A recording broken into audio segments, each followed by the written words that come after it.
Hello and welcome to the Pembroke Pines Book Club. Today I'm here with Gloria McCluskey. Hi, Gloria. Hi. Commissioner Carl Schechter. How are you doing, Carl? Hi. And Dr. Elfie Israel. Hi, Elfie. Hi. Today we're going to review a rather strange book called Her Fearful Symmetry, and it was written by Audrey Niffenegger. We read and reviewed Audrey's first book, which was called The Time Traveler's Wife. And that was a little strange, and this one is even stranger. Yes? Yes.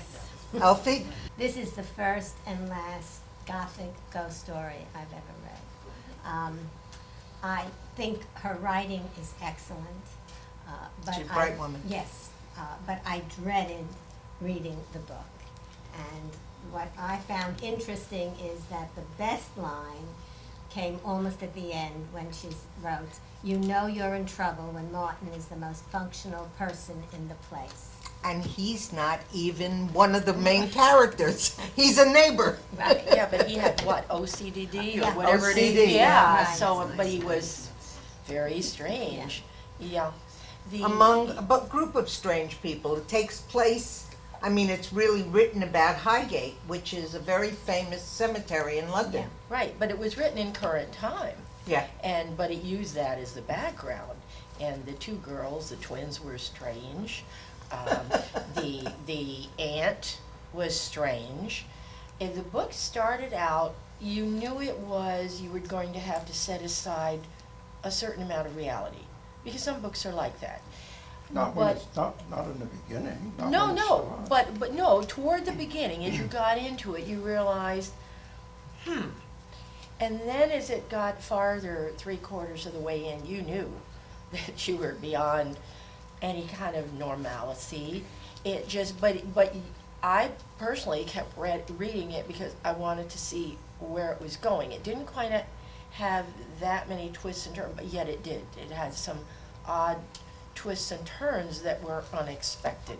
Don't you think she has a fabulous imagination, this writer? Absolutely, but it's one of those that either you appreciate it, as you did not. I would not.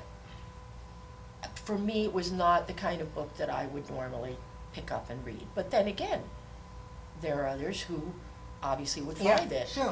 very People interesting. who watch those werewolf stories on television. What'd you think, Carl? I kind of agree with Gloria. When I started reading this book, I said, boy, she really writes well. It's a interesting story. You know, twins, they get a letter from a deceased aunt from a solicitor in London that an aunt died and leaves them an apartment in London, but they have to live there for a year without their parents. Right. That's the And they condition. can't even tell their parents, right? Yeah, no, you can't No, even come tell to them the that apartment. The parents Yeah. weren't allowed to be in the apartment. And interesting premise, you know, two nice, beautiful young women. And that's the best part of the book. After that, it got weird. It's all downhill from there. It becomes so convoluted and so curious. And I got lost.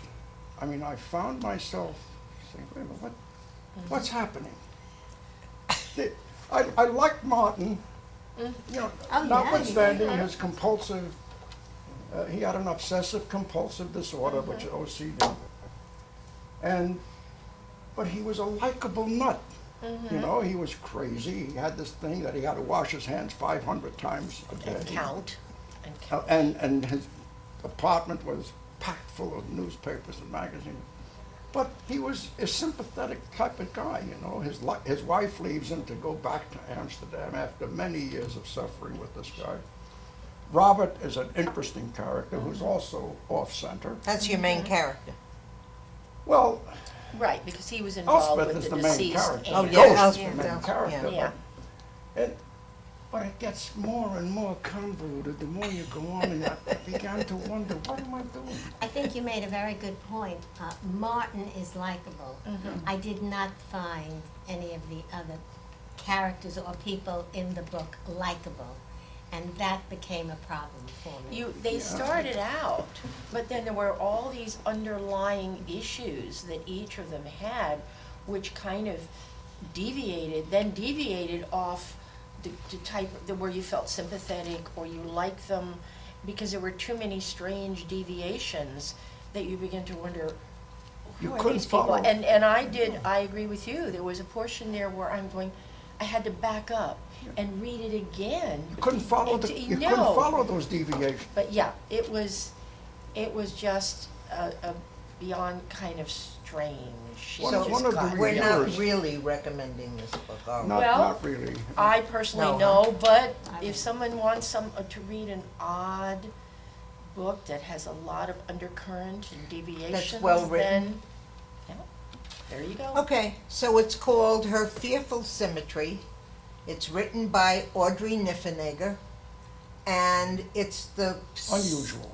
It's the unusual, right? It is And her unusual. first book was unusual, and this is her second book. Can't wait to see what she writes next. Well, you Don't- read it and don't- tell me about it. Yeah, So make your own conclusions. No, I think the conclusion is fairly obvious. None of us liked it. No.